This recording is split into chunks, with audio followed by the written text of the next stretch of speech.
Hello everyone, good morning and welcome back to this channel English web academy.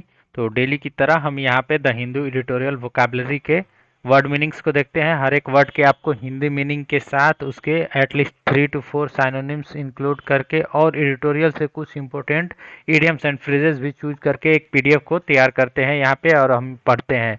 तो ये daily का session है। यदि आप किसी भी कॉम्पिटिटिव एग्जाम की प्रिपरेशन कर रहे हो like SSC, CGL, CHSL, CPO, stenographer, MTS, CDS, NDA, air force navy, जिसमें इंग्लिश सेक्शन से क्वेश्चन पूछा जाता है, तो इंग्लिश में वोकैबुलरी एक काफ़ी वाइटल रोल प्ले करता है। वोकैबुलरी से बहुत सारे क्वेश्चन अच्छे से सॉल्व हो जाते हैं और समझ भी बढ़ता है। तो इसीलिए यहाँ पे हम डेली द हिंदू एडिटोरियल के वर्ड मीनिंग्स को पढ़ते हैं। तो आप इसका पीडीएफ भी डाउनलोड कर सकते हैं। पीडीएफ डाउनलोड करने के लिए हमारे टेलीग्राम चैनल एडिटोरियल वोकैब्स 1 इसको जाके ज्वाइन कर लें। लिंक डिस्क्रिप्शन बॉक्स में है, वहाँ से भी आप ज्वाइन कर सकते हैं, या फिर हमारे वेबसाइट को विजिट करें editorialvocabs.com। वहाँ पे जाके आप इसे डेली रीड कर सकते हैं और मंथली पीडीएफ वगैरह सब कुछ आपको वेबसाइट पे ही मिल जाएगा। तो बढ़ते हैं आज के एडिटोरियल की तरफ। तो और यदि आप हमारे इस चैनल पर नए हैं तो चैनल को प्लीज़ सब्सक्राइब करें, वीडियो को लाइक करें और दोस्तों के पास ज़रूर शेयर करें। तो आज का एडिटोरियल जो है वहाँ आपको यहाँ पे देखने को मिलेगा बिगॉइलिंग based on fuel prices and inflation. इसी से सारे जो वर्ड मीनिंग है हम मैंने कलेक्ट कर रखा है। और तो शुरू करते हैं आज का वर्ड लिस्ट।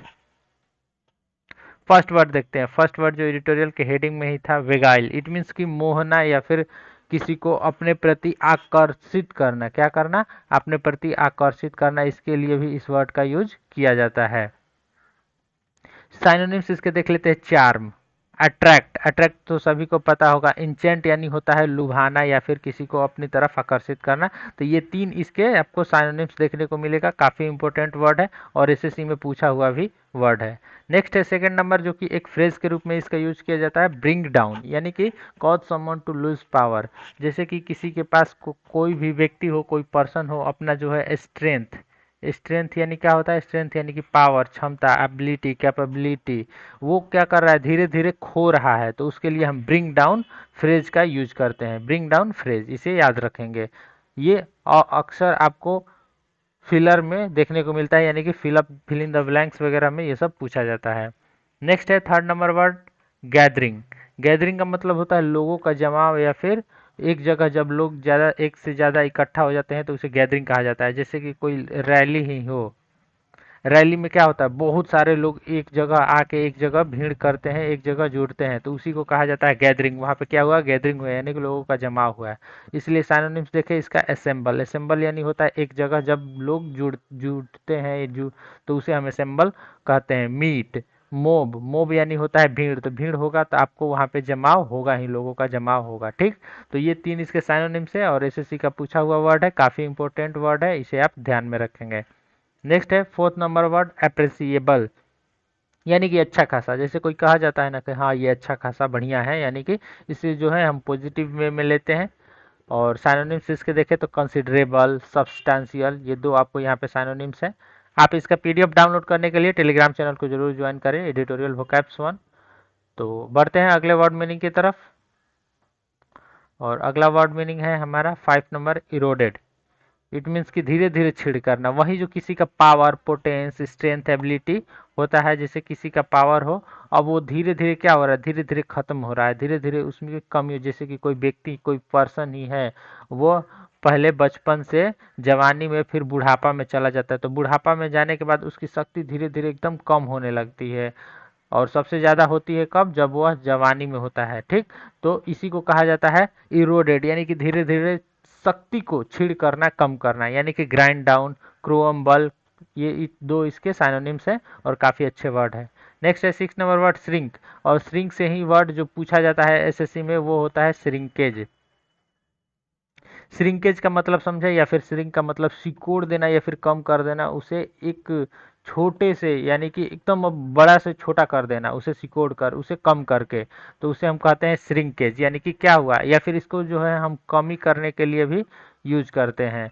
जैसे कि मान लीजिए इंडिया की जीडीपी है, वो धीरे धीरे क्या हो रहा है? अगर घट रही है तो उसे हम कहेंगे कि श्रिंकेज हो रहा है। जीडीपी में क्या हो रहा है? श्रिंकेज हो रहा है। साइनोनिम्स देखिए इसके, कंट्रैक्ट। कंट्रैक्ट वही होता है जैसे कि कोई बड़ा चीज हो, उसको एकदम प्रेस करके छोटा कर दिया जाता है, इसमें क्या हुआ? कंट्रैक्ट हुआ। डिमिनिश, वही बड़ा चीज छोटा हो गया। लेसन, बड़ा चीज छोटा हो गया, तो इससे आप याद रखेंगे श्रिंक वर्ड को या फिर श्रिंकेज वर्ड को। काफ़ी इंपॉर्टेंट वर्ड है, एसएससी में बहुतों बार पूछा गया यह वर्ड है। नेक्स्ट वर्ड है शॉर्टेज। शॉर्टेज यानी होता है अपर्याप्तता यानी कि कमी या फिर अभाव। शॉर्टेज का मतलब होता है कमी, अभाव। तो इसे आप ध्यान में रखेंगे, यह भी वर्ड एसएससी में बहुत बार पूछा गया है। शॉर्टेज मतलब कि कमी, जैसे कि मान लीजिए आपके घर राशन यानी कि खाने का चीज़ है जो उसमें अब कमी होने लगी और वो उसकी मात्रा बढ़ नहीं रही है बल्कि घट रही है, तो क्या कहेंगे आप कि अरे यार शॉर्टेज हो गया, खाने की शॉर्टेज हो गया। साइनोनिम्स देखिए स्कार्सिटी, डर्थ, यहाँ पे आर छूट गया है, डर्थ, पॉसिटी। तो इसे आप ध्यान में रख लेंगे, इसे इंप्रूव कर लेंगे, डेथ को डर्थ कर लेंगे। स्कार्सिटी का मत स्कार्सिटी इसमें बहुत बार पूछा जाता है और पॉसिटी, इसके साइनोनिम्स में ये दो वर्ड अक्सर पूछे जाते हैं शॉर्टेज के, तो इसे आप याद कर लेंगे। नेक्स्ट है 8 नंबर वर्ड एलिवेटेड यानी कि ऊंचा उठाना। किसी भी चीज़ को ऊंचा उठाने के लिए हम क्या करते हैं, एलिवेट वर्ड का यूज करते हैं। जैसे कि यदि आपके अच्छे मार्क्स आ रहे हो, आपने पढ़ाई, आप स्टडी करते हो, आप एक स्टूडेंट हो और आपके अच्छे मार्क्स आने लगे। पहले मान लीजिए कि 60-70 आता था, अब आपके 90 प्लस आने लगे मार्क्स, किसी मॉक टेस्ट में ही बना ले, तो वो क्या हो रहा है, मार्क्स एलिवेट हो रहा है यानी कि ऊपर की तरफ बढ़ रहा है। तो इसे पॉजिटिव वे में लेंगे और इसे याद रखेंगे एलिवेट। दो वर्ड होता है एलिवेट और एक एलिविएट होता है, ठीक। तो यहाँ पे साइनोनिम्स देखें, raised, uplift, high up. High यानी कि ज्यादा, अप में यानी कि ऊपर, तो इसे इस एरो के माध्यम से याद रखेंगे एलिवेट वर्ड को। Raised, uplift, high up, raised, uplift, high up, raised, uplift, high up, ऐसे करके आप याद कर सकते हैं, इसे समझ सकते हैं आसानी से। नेक्स्ट वर्ड है 11 नंबर इम्पेटस यानी होता है कि प्रेरणा देना किसी को या फिर किसी का प्रेरणा बनना भी इम्पेटस वर्ड ही कहलाता है। इस यानी कि मोमेंटम, इम्पल्जन, ये दो आपको यहाँ पे साइनोनिम्स इसके हो जाएगा। नेक्स्ट है 12 नंबर वर्ड इन्फ्लेशन। यह वर्ड जो है इसे पूछा जाता है, वन वर्ड सब्स्टिट्यूशन में भी पूछ लिया जाता है, साइनोनिम्स में भी पूछ लिया जाता है, और इसे जानना आपको बेहद जरूरी है क्योंकि इन्फ्लेशन का मतलब होता है a general increase in prices and fall in purchasing value, यानी कि महंगाई को समझते हैं, महंगाई इसी से संबंधित है जो यह इन्फ्लेशन संबंधित क्या है, इन्फ्लेशन को ही महंगाई हम कहते हैं। यानी कि जैसे कोई चीज है, कोई मान लीजिए कि एप्पल है यानी कि सेब, इसका प्राइस है मान लीजिए 50 रुपीज पर केजी, तो सभी लोग खरीद पा रहे होंगे, अच्छे से खरीद पा रहे होंगे।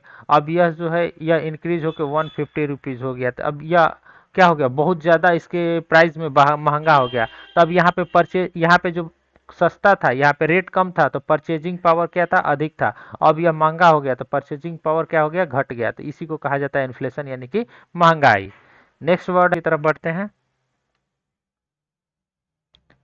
नेक्स्ट वर्ड है डिस्गाइस यानी कि पहचान न पाना। जैसे जैसे कोई छुपा हुआ चीज हो तो उसके लिए भी हम इसका यूज करते हैं डिस्गाइस का, यानी कि कैमफ्लॉग, कॉन्सील या फिर हाइड यानी हिडन। तो ये इसके तीन साइनोनिम्स हैं और ये वर्ड कॉन्सील, हाइड, ये सब पूछा हुआ वर्ड है, तो हो सकता है पूछा जाए फिर से, तो आप इसे याद कर लेंगे। नेक्स्ट है 16 नंबर वर्ड ड्यूरेबल यानी कि टिकाऊ या फिर स्थायी। जैसे कि आप कोई चीज़ खरीदते होंगे या फिर जैसे कि मान लीजिए कोई भी चीज़ खरीदते हो, जैसे कि मोबाइल खरीदे या फिर कोई अपना शू खरीदे, यानी कि शू मतलब कि जूता ही खरीदे, तो आप ऐसा जूता खरीदते होंगे कि जो थोड़ा टिकाऊ हो, जो ज़्यादा दिन चले। मान लीजिए कोई 2 से 4 मंथ चलता है, कोई 2 से 4 ईयर तक चले, तो आप यही ना खरीदेंगे कि ज़्यादा दिन तक चले, पैसों की बचत होगी, तो ये क्या हुआ, यानी कि टिकाऊ हुआ। तो उसी को कहा जाता है ड्यूरेबल। एक लंबे समय अंतराल तक चलने वाली चीज़ को ड्यूरेबल कहते हैं, यानी कि लॉन्ग लास्टिक, हार्ड वियरिंग, ये इसके साइनोनिम्स है और यह भी वर्ड पूछा जाता है। नेक्स्ट वर्ड की तरफ